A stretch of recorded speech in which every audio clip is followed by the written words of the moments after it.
Mes sources, je les trouve en toi. Mes sources spirituelles, tu es mon Abba. Tu es ma source de guérison. Tu es ma source de l'immunisation devant les fléaux, devant les épidémies, devant les maladies conçues dans les abîmes de l'enfer. Tu es celui qui me donne la source d'être guéri. Et tu me guéris. Et tu me transformes. Et tu me délivres. Tu es ma source de guérison. Quel que soit le breuvage mortel, quel que soit le venin, l'aspic, quel que soit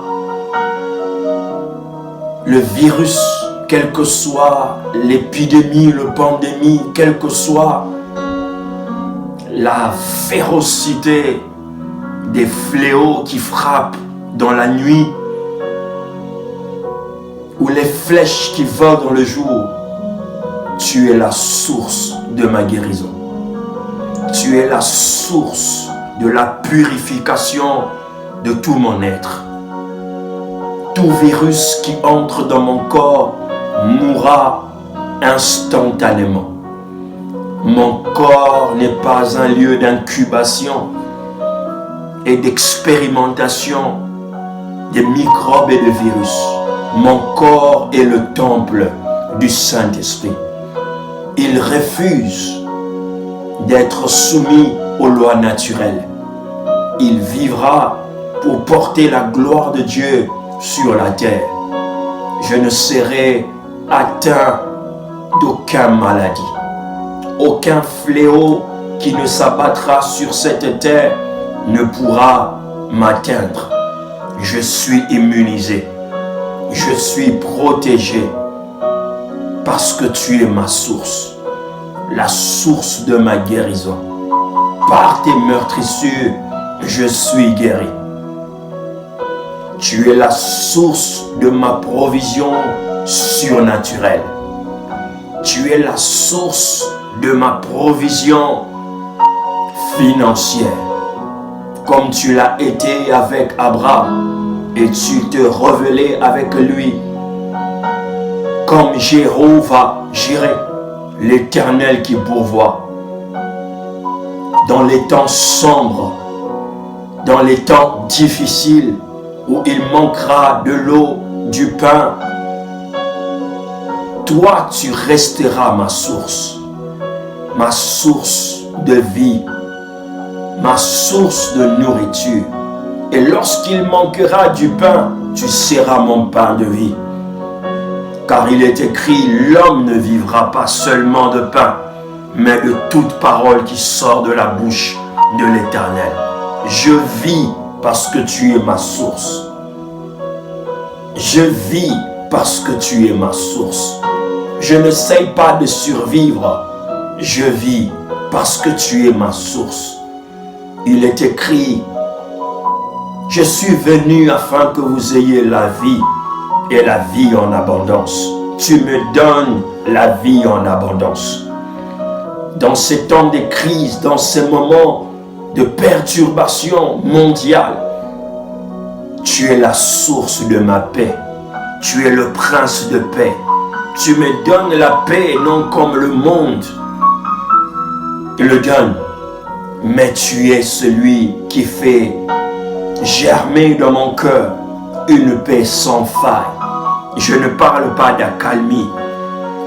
Je ne parle pas d'un effort personnel. Je parle de quelque chose de miraculeux. Tu es ma source de paix. Tu es ma source de joie. La Bible déclare que la joie de l'Éternel est ma force. Et le Saint-Esprit me procure la joie. La joie parce que mon nom est inscrit dans les livres de vie. Mon nom est inscrit dans l'éternité parce que tu me connais et tu m'appelles par ton nom. Je suis heureux quand on me dit « Allons dans la maison de l'Éternel ». Tu es ma source de grâce. La grâce abonde et surabonde dans ma vie. Je suis sauvé par la grâce au moyen de la foi. Et il est écrit que chaque matin, tu renouvelles tes bontés, tu renouvelles tes grâces dans ma vie. Tu es la source de mon bonheur. Mon bonheur ne dépend pas de ce que je possède. Mon bonheur ne dépend pas de ce que j'ai. Mais mon bonheur dépend de toi. Christ est l'espérance de la gloire dans ma vie. Je ne crains rien. Je n'ai peur de rien ni de personne. Je marche dans la vallée de l'ombre de la mort. Car tu me rassures, tu es la source de mon assurance. Car il est écrit, approchez-vous de lui, il s'approchera de vous. J'ai l'assurance d'éternité en éternité. Tu seras ma source. Tu es la source de ma vie miraculeuse. Tu es la source de mon bien-être. Tu es la source de l'expression de la puissance dans ma vie. Tu es la source de ma connaissance. Tu es la source de mon succès. Tu es mon Abba. Je me réjouis en toi. Et parce que tu es ma source, je deviens une ressource pour l'humanité. Je deviens une ressource pour les malades. Je deviens une ressource pour les nécessiteux. Je deviens une ressource pour ceux qui sont en crise. Tu fais de moi une ressource parce que toi, tu es ma source de vie, ma source de joie, ma source de l'éternité. Et je me réjouis en toi. Amen. Amen. Amen.